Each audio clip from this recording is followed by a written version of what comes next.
반갑습니다. 동화책 읽어주는 할머니예요. 2024년 한강 작가의 노벨 문학상을 축하하는 마음으로 세계 노벨 문학상 수상작 동화들을 함께 하겠습니다. 마법에 걸린 악사. 셀마 라게를레프. 노벨상 수상연도 1909년. 셀마 라게를레프는 노벨 문학상을 수상한 최초의 여성 작가이자 스웨덴에서 최초로 노벨 문학상을 받은 작가이기도 하다. 그녀는 어렸을 때 걸린 병으로 한동안 다리를 절었기 때문에 학교에 다니지 못했고 대신 집에서 가정교사에게 교육을 받았다. 라게를레프는 문학 애호가인 아버지와 다정한 어머니, 그리고 늘 전설과 옛날 이야기를 들려주는 할머니 사이에서 행복한 유년 시절을 보냈다.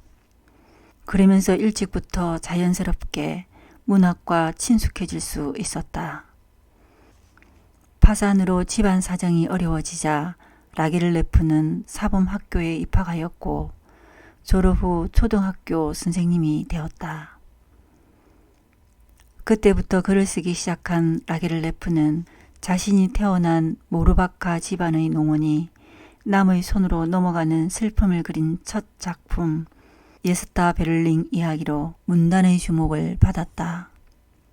1895년에는 교사 생활을 그만두고 글쓰기에만 전념하였는데 이집트와 팔레스타인에서 한 해 겨울을 보내며 써내려간 예루살렘어로 스웨덴 최고의 소설가로 자리를 굳히게 되었다. 라게를레프의 세계적인 대표작 닐스의 모험은 초등학교 교재로 사용하기 위하여 썼던 작품이었다. 라게를레프는 어린이들이 스웨덴의 지리와 자연을 재미있게 배울 수 있도록 스웨덴의 자연과 전설을 환상적인 이야기로 그려내었다. 그런데 이 이야기는 어린이뿐 아니라 어른들로부터 많은 사랑을 받았고 이 작품으로 그녀는 웁살라 대학교의 명예 문학 박사 학위까지 받게 되었다. 라게를레프는 노벨 문학상 상금으로 아버지가 죽은 후 팔았던 모르바카의 저택을 다시 사서 그곳에 머물렀다. 제1차 세계대전을 겪고 난 후 깊은 상실감에 빠져 오랫동안 글을 쓰지 못하던 라게를레프는 그곳에서 어린 시절을 회상하며 다시 작품을 쓰기 시작했다. 마법에 걸린 악사에서도 볼 수 있듯이 라게를레프는 서정성이 넘치는 문체로 현실과 꿈이 섞인 듯한 환상의 세계를 아름답게 그려냈다. 설화나 영웅담에 기초한 작품을 즐겨 썼던 그녀는 현대 소설가 중 가장 재능 있는 작가 가운데 한 사람으로 꼽히고 있다. 마법에 걸린 악사. 룰룰루 루루루 룰룰루. 토요일 저녁 그리의 악사는 콧노래를 흥얼거리며 한산한 그리를 걷고 있었다. 그는 바이올린을 옆구리에 낀 채 박자에 맞춰 흥겹게 걸음을 옮겼다. 초대받아 간 잔칫집에서 멋지게 연주를 하고 돌아가는 길이었다. 역시 내 연주 솜씨는 최고란 말이야. 자신의 연주에 맞춰 신나게 춤을 추던 손님들을 생각하니 저절로 어깨가 어색해졌다. 자네의 연주를 들으면 누구라도 춤을 추지 않고서는 못 베길 걸세.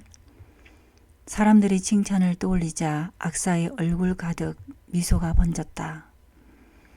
연주가 끝날 때까지 관중들로부터 받았던 환호도 아직 귓가에 생생했다. 어디서건 그가 바이올린을 켜기 시작하면 사람들은 탄성을 지르며 한데 어울려 춤을 추곤 했다. 이 지방에서 나를 능가할 악사는 없어. 비록 여기저기 떠도는 그리의 악사였지만 그의 마음속은 누구도 따라올 수 없는 자부심으로 꽉 차 있었다. 악사는 스스로를 대견스러워하며 지난 날을 떠올려 보았다. 지금이야 그의 연주에 모두가 환호하지만 그 전에는 근근히 하루하루를 견디며 살았다. 하지만 아무리 힘들어도 바이올린 켜는 것을 결코 포기하지 않았다. 악사는 어린 시절부터 바이올린에 빠져 있었다. 이 녀석, 허튼 짓 그만하고 어서 가축이나 돌보지 못해? 부모님은 아들만 보면 호통을 쳤다. 가난한 살림을 거두려면 부지런히 집안일을 도와야 하는데 그는 늘 바이올린만 켜고 있었기 때문이었다. 제대로 된 악기도 아니었지만 그는 언제나 어디서나 바이올린을 놓지 않았다. 숲 속에서 양떼와 소떼를 지키면서도 그는 시간 가는 줄 모르고 바이올린을 연주했다. 그러니 가축들을 제대로 돌볼 리 없었다. 연주하는 데에 정신이 팔려서 양이나 소가 없어지는 것도 모르고 하루 종일 지낼 때가 많았다. 그런 날이면 집으로 돌아가기 싫었다. 부모님에게 꾸중 들을 것을 생각하면 눈앞이 캄캄했다.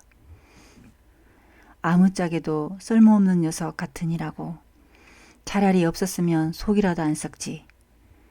부모님은 심한 욕설을 퍼부으며 아들을 나무랐다. 마을 어른들도 등달아 비아냥거렸다. 반드시 훌륭한 악사가 되고 말 거야. 그는 어른들의 따가운 눈총이 쏟아질수록 이를 악물고 더욱 열심히 바이올린을 켰다. 어느새 거리엔 어둠이 깔리고 있었다. 악사의 걸음걸이는 여전히 흥에 겨웠다. 악사는 한참 동안 걷다가 조그마한 다리 위에서 걸음을 멈추었다. 다리 아래에는 강물이 소용돌이치며 흐르고 있었다. 악사는 물끄러미 강물을 바라보다가 아버지와 어머니의 얼굴을 떠올렸다. 바위처럼 과묵하고 무심했던 아버지와 언제나 짜증 섞인 말투로 바이올린에만 정신이 팔린 아들을 나무라던 어머니의 모습이 아련하게 스치고 지나갔다. 또 부모님 몰래 도망쳐 나오던 때가 생각났다. 지나간 세월을 생각하면 우습기도 하고 왠지 모르게 가슴이 답답하기도 했다. 집안일만 시키는 어머니가 싫어서 나오긴 했지만 도망간 아들을 걱정하며 날마다 눈물 지을 어머니를 생각하니 마음이 울적했다. 내가 악사로 성공한 걸 어머니는 아실까? 악사는 나뭇잎 하나를 따서 물 위에 띄었다. 나뭇잎은 물결을 따라 이리저리 흔들리며 떠내려갔다. 마치 자신이 살아온 삶을 보는 것 같았다. 악사로 성공한 내 명성을 듣고 어머니가 기뻐하시면 좋을 텐데. 악사는 이런저런 생각을 하며 성큼성큼 걸음을 옮겼다. 그러면서도 눈은 다리 아래를 향했다. 강물은 여전히 소용돌이치며 흐르고 있었다. 어둠이 내려 주위는 고요했다. 들리는 것이라고는 오직 물소리뿐이었다. 물소리는 폭포 소리처럼 들리기도 하고 새가 지저귀는 것처럼 아름답게 들리기도 했다. 악사는 점점 물소리에 빠져들었다. 아, 이건 한편의 훌륭한 협주곡이야. 맞아. 저 물소리는 얼마 전 내가 작곡한 바로 그 음악이야. 악사는 다리 아래로 몸을 굽힌 채 귀를 기울였다. 물소리는 점점 더 악사를 사로잡았다. 마치 누군가 물속에서 바이올린을 켜는 듯 했다. 물의 유령이 바이올린 연주를 하고 있나 봐. 악사는 물의 유령의 연주 솜씨가 자신보다 훌륭한지 비교하기 위해 숨도 제대로 쉬지 않고 귀를 기울였다. 그러나 더 이상 바이올린 소리는 들리지 않았다. 악사는 강 추위를 살피며 중얼거렸다. 물의 유령아, 갈 길이 바빠서 오늘은 이만 간다. 누구의 연주 솜씨가 훌륭한지 한번 겨루어보고 싶으면 다음에 다시 들려다오. 하지만 내가 아무리 연주를 잘한다 해도 내 솜씨를 따라오지는 못할 거야. 악사는 우쭐해하며 발길을 돌렸다. 다리를 지나 숲으로 들어서자 어둠은 더욱 짙어졌다. 강물은 뱀처럼 꾸불꾸불한 숲길을 따라 흘렀고 악사는 강물을 바라보며 천천히 걸었다. 내가 살던 집 근처에도 이런 강이 있었는데 악사는 고향이 그리웠다. 강물 위에 어머니의 얼굴이 생생하게 그려졌다. 아, 어머니. 불현듯 어머니가 몹시 보고 싶었다. 아버지가 돌아가신 뒤 어머니 혼자 얼마나 고생하고 계실까 생각하니 걱정과 그리움이 함께 몰려왔다. 악사는 터덜거리며 숲길을 걸었다. 발걸음이 갈수록 무거워지는 것 같았다. 숲길은 다시 다리와 이어져 있었다. 악사는 다리 아래로 유유히 흐르는 강물을 내려다보았다. 하지만 이번에는 아무런 소리도 들리지 않았다. 물소리조차 나지 않았다. 그 참 별일도 다 있군. 물이 소리도 없이 흐르다니. 악사는 고개를 갸웃거리며 다리를 건넜다. 다리를 지나니 얼마 떨어지지 않은 곳에 호수가 있었다. 악사는 무심코 호수 쪽으로 다가갔다. 그런데 악사가 호수 바로 앞에 다다랐을 때였다.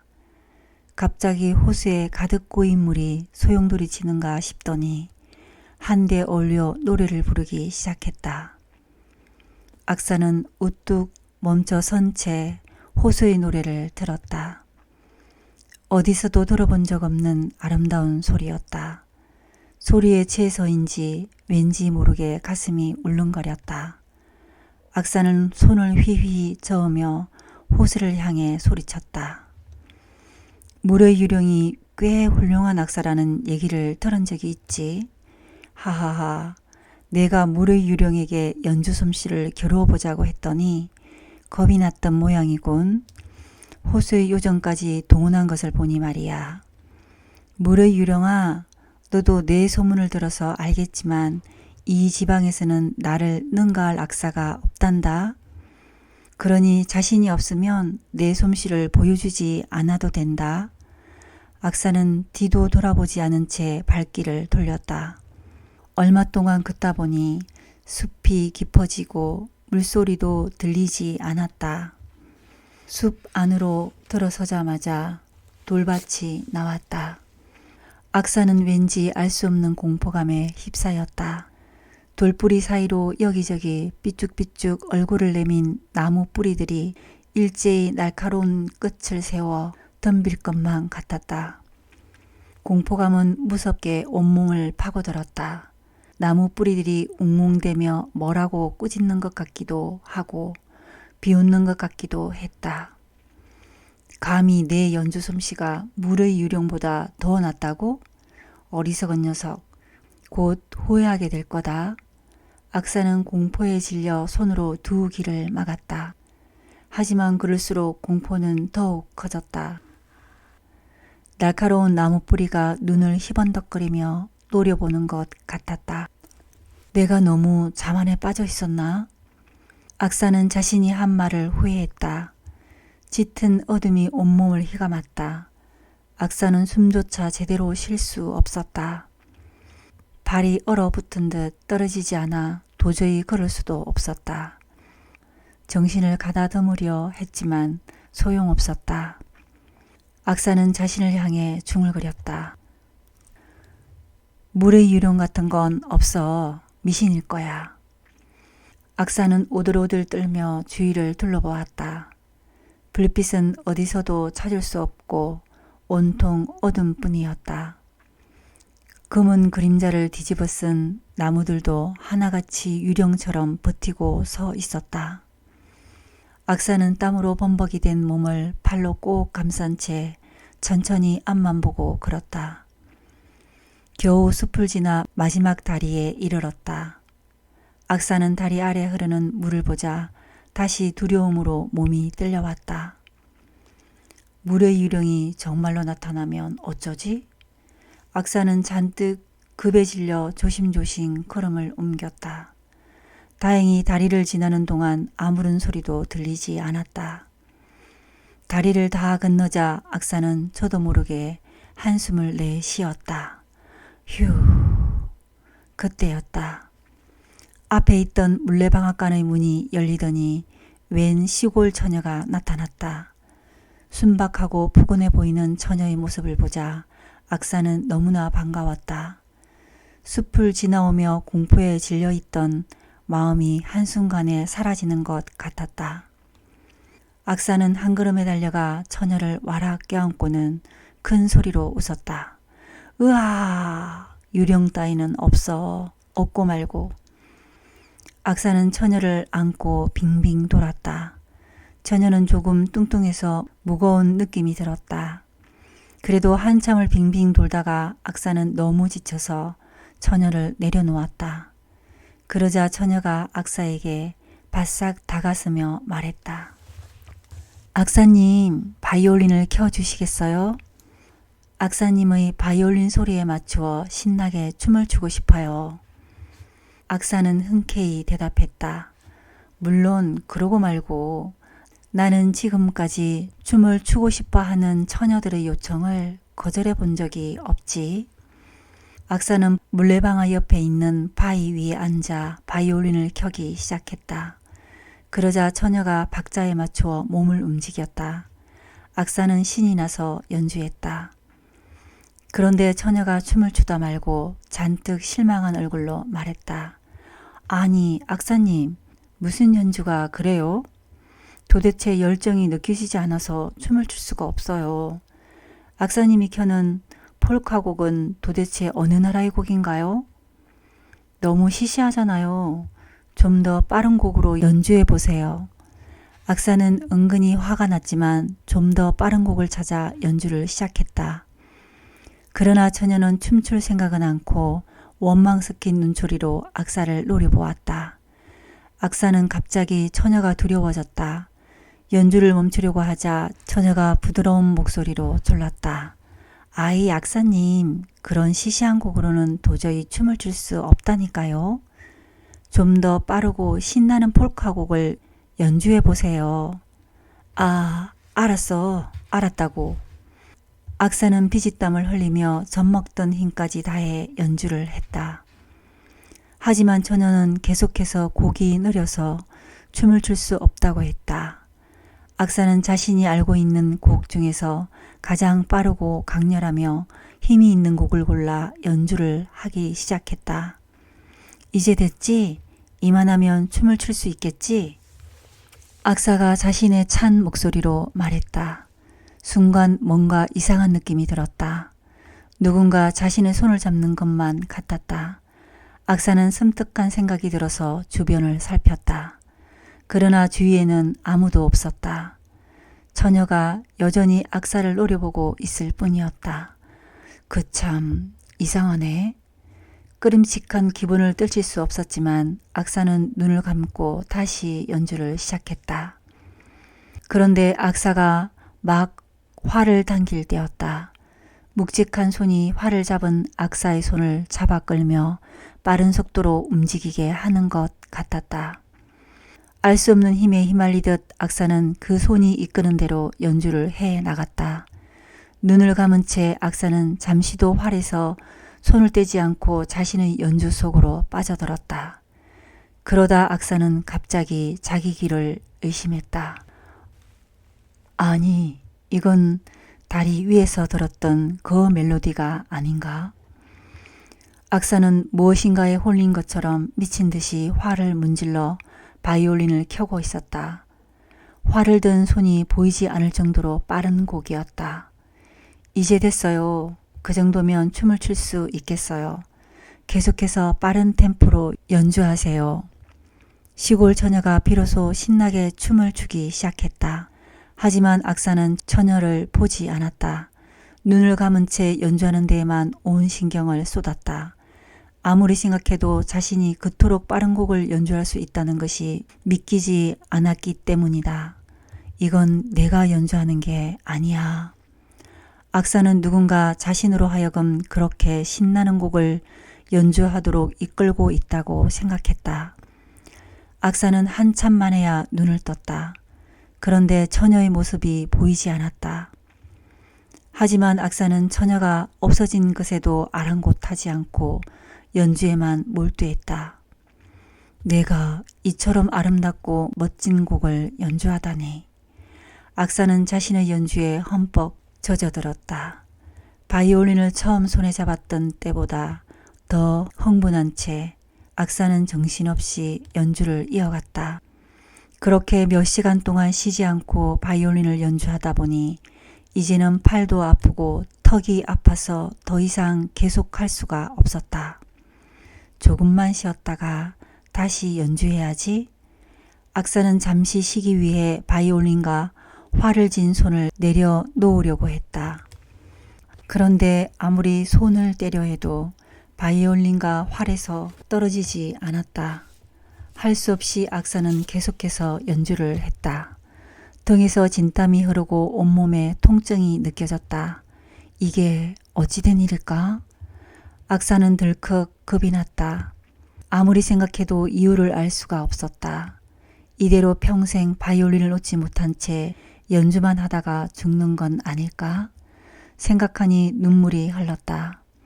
죽기 전에 어머니 얼굴이나 한번 보았으면 좋겠다는 생각도 들었다. 그런 와중에도 손은 활을 잡은 채 계속해서 다른 곡을 연주하고 있었다. 자신이 한 번도 연주해 본 적이 없는 생소한 곡들이었다. 또 자신이 연주하던 곡에 비하면 훨씬 아름답고 훌륭한 것들이었다. 아, 내가 정말 어리석었구나. 악사는 그제야 자신의 연주 솜씨가 얼마나 보잘것없었는지를 깨닫고 진심으로 후회의 눈물을 흘렸다. 자신의 오만을 뉘우치는 잠깐 동안은 팔이 아픈 것도 잊어버렸다. 그러나 정신을 차리자 통증이 다시 밀려왔다. 악사는 다시 활을 쥔 손을 떼려고 했다. 하지만 여전히 손은 떨어지지 않았다. 정말 이렇게 바위 위에 앉은 채 바이올린만 켜다가 죽게 되는 건가? 악사는 자신의 운명을 한탄하며 하염없이 울고 또 울었다. 어린 시절 어머니가 그처럼 악기를 다루지 못하도록 타이를 때 어머니의 말씀을 들었으면 지금쯤 시골에서 어머니를 모시고 정답게 행복하게 살고 있었을 텐데. 악사는 한숨이 절로 나왔다. 유명한 악사가 되겠다고 어머니 몰래 집에서 도망쳐 나온 벌을 지금 받는 것일까? 어머니가 얼마나 슬퍼하실까? 그리고 연주를 조금 잘한다고 자만심에 빠져 사람들을 함부로 얕잡게 본 벌도 이제야 혹독하게 받나 보다. 악사는 지나온 날들을 후회하며 누군가 나타나기만을 기다렸다. 사람이 나타나면 도움을 요청할 생각이었다. 그러나 물레방앗간 쪽으로 오는 사람은 단 한 명도 없었다. 밤이 서서히 깊어가고 있었다. 악사는 배가 몹시 고팠다. 이제는 지칠 대로 지쳐 바이올린을 켤 기운도 없었다. 그러나 악사의 팔에 달라붙은 알 수 없는 힘은 잠시도 멈추지 않고 계속해서 바이올린을 켜게 했다. 그만 켜려고 하면 더 빠르고 힘든 곡을 연주하게 했다. 악사는 차라리 죽고 싶은 심정이었다. 이렇게 연주하느니 차라리. 그때였다. 어둠 속에서 희미한 사람의 그림자가 나타났다. 악사는 눈을 크게 뜨고 그 사람을 바라보았다. 많이 늙고 지쳐 보이는 할머니였다. 그런데 어디선가 많이 본 듯한 얼굴이었다. 어떻게 보면 어머니 같기도 했다. 어머니가 저렇게 늙지는 않았을 텐데. 악사는 할머니를 자세히 살펴보았다. 순간 악사는 자기도 모르게 소리를 지르고 말았다. 어머니, 제가 잘못했어요. 제발 제 곁으로 오세요. 악사는 있는 힘을 다해 다시 한번 소리쳤다. 어머니, 어머니, 저를 보세요. 어머니는 악사의 목소리를 듣지 못한 듯 그대로 지나치려 했다. 악사는 흐느끼며 간절하게 어머니를 불렀다. 그제야 어머니가 걸음을 멈추고 악사를 바라보았다. 이게 누구냐? 오래전에 집을 나간 내 아들이 아니냐? 반갑구나, 아들아. 내가 유명한 악사가 되었다는 소문은 들었다. 가난하고 배운 것 없는 이 어미가 싫어서 떠나더니 내가 먼저 아는 체를 하는구나. 다시는 나를 찾지 않을 줄 알았는데 어머니의 눈에서도 눈물이 흘렀다. 어머니, 못난 자식을 용서해 주세요. 어머니를 버리고 떠난 제가 어떻게 훌륭한 악사가 될 수 있겠습니까? 모양만 그럴듯한 악사였지 사실은 형편없는 뜨돌이 연주자일 뿐입니다. 어머니, 어리석은 자식이 이제야 잘못을 깨달았습니다. 제 옆으로 오셔서 이 못난 자식의 연주를 들어주세요. 어머니는 한참 동안 망설이다가 악사 옆에 와 앉았다. 그리고 악사가 연주하는 모습을 지켜보았다. 악사의 얼굴에는 죽음의 그림자가 짙게 드리워져 있었고 얼굴과 머리카락은 땀으로 뒤범벅이 되어 형편없는 꼴이었다. 또 손가락 마디마디에는 피가 맺혀 있었다. 어머니, 이제 저는 꼼짝도 못하고 이 바위 위에 앉아 바이올린을 켜다가 죽게 되려나 봅니다. 그동안 저는 어머니를 떠나 제 욕심만 채우며 살았습니다. 그리고 세상에서 바이올린을 제일 잘 켜는 연주자인 양 자만에 빠져 있었습니다. 어머니, 이런 못난 자식을 용서해 주실 수 있는지요? 이제라도 어머님께 용서를 빌 수 있어서 얼마나 다행인지 모릅니다. 어머님께 용서를 받는다면 이대로 죽어도 좋을 것 같습니다. 어머니, 저를 용서한다면 한마디만 해주세요. 저 세상에 가서는 어머니 말씀도 잘 듣고 잘 모시겠습니다. 뜨거운 눈물이 악사의 두 볼을 타고 하염없이 흘러내렸다. 그래, 불쌍한 내 아들아, 너를 용서하고 말고. 어머니가 눈물을 흘리며 말했다. 그래도 아들의 얼굴에서 죽음의 그림자가 사라지지 않자 어머니는 두 손을 모아 간절한 목소리로 기도했다. 하나님, 제 아들을 불쌍히 여기시고 부디 하나님의 은총을 내려주세요. 어머니가 기도를 마치자 거짓말처럼 악사의 얼굴에서 죽음의 그림자가 사라졌다. 그리고 아무리 떼어내려고 해도 떨어지지 않던 바이올린이 저절로 떨어져 땅 위에 나뒹굴었다. 자만에 빠진 악사를 혼내주기 위해 물의 유령이 부린 마법이 풀리는 순간이었다. 아, 어머니. 악사는 어머니의 품에 안겨 뜨거운 눈물을 흘렸다. 아들을 껴안은 어머니의 주름진 두 뺨에서도 하염없는 눈물이 흘러내리고 있었다.